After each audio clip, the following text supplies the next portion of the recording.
gauza, nahi baduzu. Bai. Laranja. Bai, bigarrena platanoa. Nahi baduzu. Eta hemen, moztu nahi baduzu. Pizka bat. Listo. Bai, nahi baduzu, kobratzen baduzu. Horrela, 14:29. Ondo. Orain dela gutxi, Fermin Etxegoien kazetariak Twitterren publikatu zuen frutadenda batera sartu zela eta pakistandar bati euskaraz entzun ziola bere aurreko bezero guztiekin. Eta pakistandar hori, guakas, zu zara, ezta? Bai, ni naiz.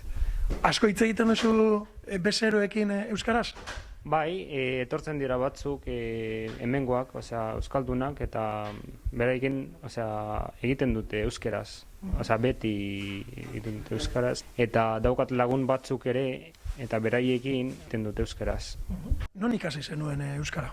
Bai, ni ikasi nuen Ibarreko ikastolan, egon nintzen DBH-en, eta gero egin nuen modulo bat, ere bai euskeraz.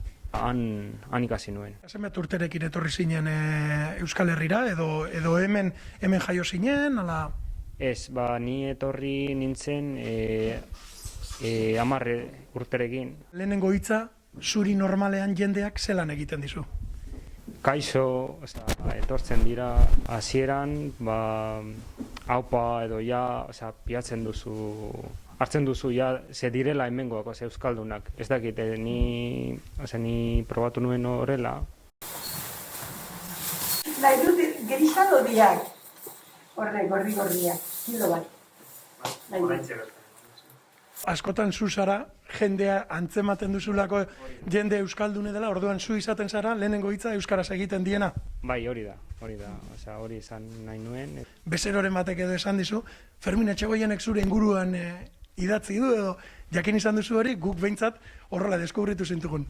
Bai, bezero bat ze daukat berarekin kontaktua WhatsAppean eta eman zuen Twittereko argazki bat beraiena, esan zuen bai famatua zara eta bai handik eta beste bezero bat ere beste egunean esan zuen ze ikusi duela tweet bat. Bueno, famatua zarela ez dakit, baina konturatzen zara eredu bazarela.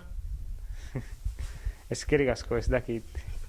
Ez luke arraro izan beharko, ez luke berezi izan beharko, baina zoritxarrez euskaldunak ez gaude ohituta, bai, jatorri pakistandarreko edo beste jatorri bateko gure lagunak, herrikideak, orain herrikide zaretenak euskaraz entzutera, eta beraz, binkeren izenean guk eskerrak eman nahi dizkizugu guakas, eta segi horrela. Bai, eskerrik asko, zuei, bai.